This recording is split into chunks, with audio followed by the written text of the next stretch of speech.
Welcome to a little sneak preview of what we have this week. Coming up on The Art of Feeling Better on Thursday, continuing on with our education chat, I am meeting up with the lovely Tracey Jones. If you watched our webinar on the 1st of May, you will have heard her speak. But we're going to go into a bit more depth and detail around her incredible coaching work, Chrysalis Mindset, and all of the amazing work that she's doing on her digital platform in terms of her PALS project. So have a little look at some of the conversation to give you a little bit of a flavour, and make sure you tune in on Thursday.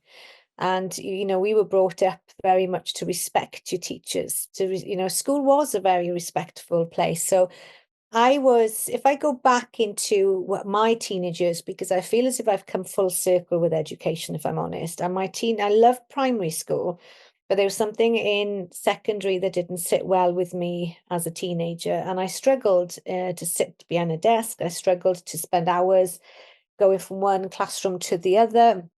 And I found that I wanted to be up in the woods, jumping around rivers and stuff rather than being stuck, just being embedded things. And I thought, well, I'm never going to really, learn. Why am I going to use Pythagoras's theorems and things like this that I just thought, when am I going to use it? And my mind at 12, 13 years of age was already sort of forward thinking these things.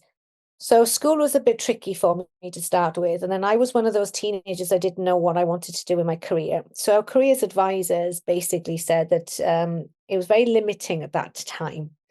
Yeah. So I was put back into the education system because I was good with working with children. So that was the only option that I was sort of given.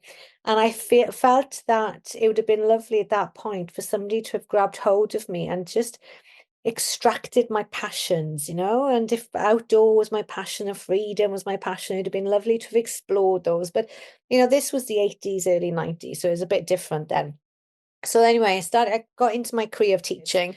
So we then created the Leonardo themed thematic approach to school, which was fantastic because it enabled us to bring in all different subjects and create it as a theme rather than subject matters. Right. Which was fantastic for those children that struggle to sit behind a desk. And I found that was a beautiful start to the career when that sort of came in as well for us.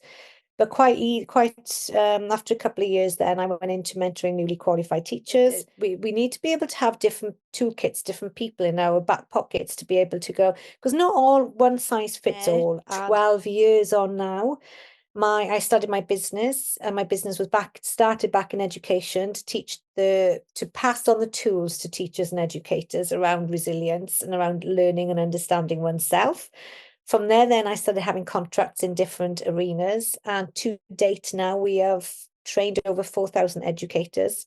We have trained in our 6-day program 356 senior leaders and head teachers. We support challenge advisors. We coach, so quite heavily within the education sector.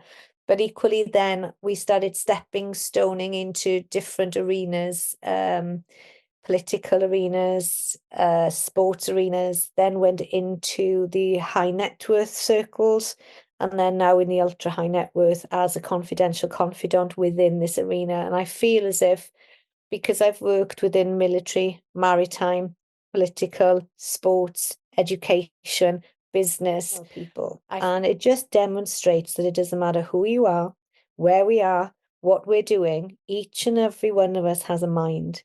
And each and every one of us will go through different stresses, pressures, more elevated than others. But at the end of the day, being able to have a strong, robust toolkit in our back pocket.